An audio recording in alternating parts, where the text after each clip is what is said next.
Assalamualaikum warahmatullahi wabarakatuh. Izin Pak, izin memperkenalkan diri.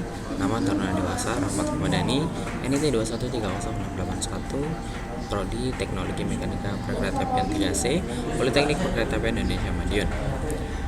Pada video yang satu ini saya akan masih sama melakukan paparan tentang manual pengoperasian KRD Bandara Internasional Adi Sumarmo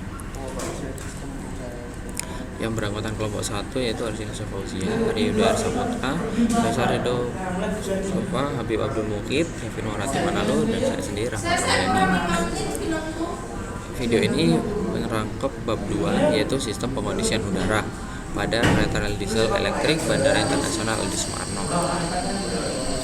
Unit AC 3601 merupakan tipe AC Indonesia yang dipasang pada kereta atau roof mounted.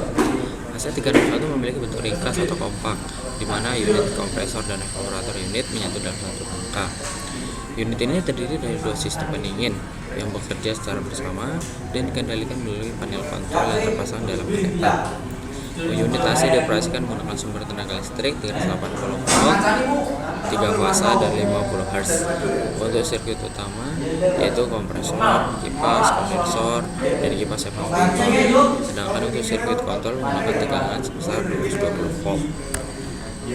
Untuk dapat mengaktifkan sistem pengondisian udara pada kereta ini, operator harus mengaktifkan selektor switch pengondisi udara pada switch panel 1 di meja masinis pada kabin aktif. Operator harus memastikan selektor switch pengondisian udara pada kondisi on. Apabila switch masih berada pada kondisi off, operator harus memutar selektor switch searah jarum jam ke tulisan on. Selanjutnya pengoperasian panel kontrol. Panel kontrol pengoperasian pengondisi udara terdiri dari banyak komponen aktif yang mendukung pengoperasian pengondisi udara. Komponen aktif panel akan dijelaskan kembali selanjutnya. Pertama, suhu operasi. Suhu operasi dibaca melalui sensor suhu yang ada pada panel. Terdapat dua sensor suhu yang berbentuk analog pada tiap-tiap kereta. Nilai pembacaan tertinggi dari sensor suhu akan menentukan mode operasi pengondisi udara yang akan diaktifkan. Selanjutnya mode pengoperasian PLC. Yang pertama itu mode otomatis, ada mode manual dan mode backup manual. Yang ketiga itu modul sensor analog. Metode operasinya yaitu dengan membandingkan hasil pembacaan tertinggi dari sensor untuk kemudian digunakan sebagai referensi penentu mode operasi dari unit AC. Sensor ini akan bekerja ketika unit AC berada di dalam mode PLC, yaitu di mana hasil pembacaan sensor PT100 akan masuk dan diolah oleh PLC. Ya, mode operasi fan. Mode fan akan aktif ketika suhu di bawah T3. Pada mode ini, operator pada AC1 maupun AC2 keduanya akan beroperasi. Pada mode operasi ini, selektor mode harus berada pada posisi fan, CN, kontaktor NVB, VHCR, fase kontrol relay, dan OUFR, over under frekuensi relay. Lainnya mode operasi half. Untuk mengaktifkan mode half, posisi selektor mode pada posisi half. Kemudian aktifkan CN, kontaktor NFB, VHCR, fase kontrol relay, OUFR, over under frekuensi relay, dan VAB, NFB 1 dan 2. EVAP NFB 1 dan 2 aktif, CON NFB 1 dan 2 aktif, COM NFB 1, 2, 3, 4 diaktifkan. Mode operasi full. Untuk mengaktifkan mode operasi full, pastikan selektor mode berada pada posisi full.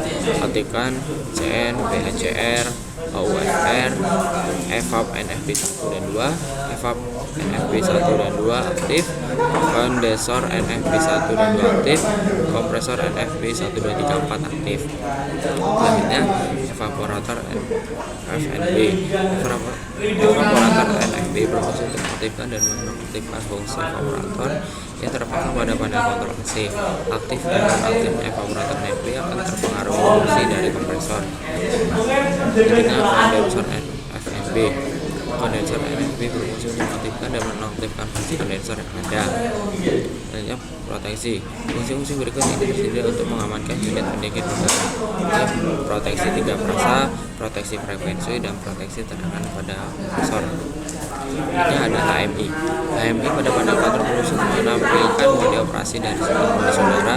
Apabila menggunakan HMI, fungsi selektor mode akan digantikan oleh fungsi HMI. Selanjutnya lampu indikasi. Tapi indikasi pengoperasian kondisi udara ada pada tampilan layar HMI. Semua kondisi komponen selama pengoperasian sistem akan ditunjukkan dengan aktifnya lampu indikator. Jika terdapat sumber tegangan AC yang mensuplai panel AC, maka pada layar HMI akan muncul indikasi lampu power untuk menandakan adanya energi yang masuk. Selanjutnya running hour. Running hour merupakan salah satu menu pada HMI yang mengindikasi lamanya motor evaporator, kondensor, dan kompresor beroperasi. Pertama, siklus waktu operasi motor evaporator, kondensor, dan kompresor yang dihitung adalah 30 menit. Dan selanjutnya ada pengaturan suhu. Untuk pengaturan suhu output yang sesuai diinginkan, maka digunakan sebuah termostat. Pada termostat terdapat nilai-nilai set point yang dapat diubah melalui tombol-tombol yang tersedia. Termostat bekerja sebagai sampar kompresor. Apabila semua output sudah mencapai nilai set point yang ditentukan, maka sampar akan terbuka dan bisa berhenti bekerja. Pada implementasi ini, sistem pendingin bekerja secara bertahap. Tahap pertama disebut low cool, di mana hanya satu dari dua sistem pendingin yang bekerja, dan tahap kedua adalah high cool, yang dimana kedua sistem pendingin bekerja secara bersamaan. Atur termostat pada AC dan mengunci tombol. Selanjutnya menjalankan runtime control. Untuk mencegah arus interrupts pada unit gas berdaya dikarenakan oleh proses startup yang sering terjadi pada komponen pendingin udara, unit AC dijalankan secara beruntun dengan waktu yang telah diset oleh timer pada kompresor. Nilai yang diatur dari timer. Layar HMI pada panel kontrol kondisi udara untuk menampilkan menu pengatur sistem pengendalian udara, baik manual ataupun otomatis. Layar HMI untuk pertama, untuk mode ini merupakan mode default pada panel AC. Mode ini akan aktif secara otomatis setelah waktu 15 detik sejak panel AC dihidupkan. Mode ini bekerja untuk pembacaan sensor PT100 yang diletakkan di daerah return air. Mode manual. Mode manual harus diaktifkan secara manual oleh operator. Jika mode ini aktif, maka mode otomatis tidak akan bekerja. Setelah mode ini dipilih, maka operator harus memilih apakah AC akan bekerja secara fan, half, maupun full. Selanjutnya, nomor gerbong. Nomor gerbong berfungsi untuk memberikan urutan pewaktuan pada kompresor. Jika nomor gerbong diisi nilai 1, maka kompresor 1 6 detik, kompresor 2 12 detik, kompresor 3 18 detik, dan kompresor 4 24 detik. Hanya ada tombol untuk mematikan. Tombol ini berfungsi untuk mematikan kontrol PLC secara langsung. Operator dapat menggunakan tombol ini jika ingin mematikan fungsi dari PLC. Cara lain untuk mematikan kontrol PLC secara langsung adalah dengan cara memindahkan knob switch yang terletak di bagian bawah kanan PLC dari kiri run ke kanan stop. Tanggal dan jam. Tanggal dan jam diupdate secara otomatis setiap 1 menit dengan cara membaca data dari PLC. Selanjutnya, layar HMI. Terima kasih, demikian video yang dapat saya paparkan. Kurang lebihnya saya mohon maaf. Assalamualaikum warahmatullahi wabarakatuh.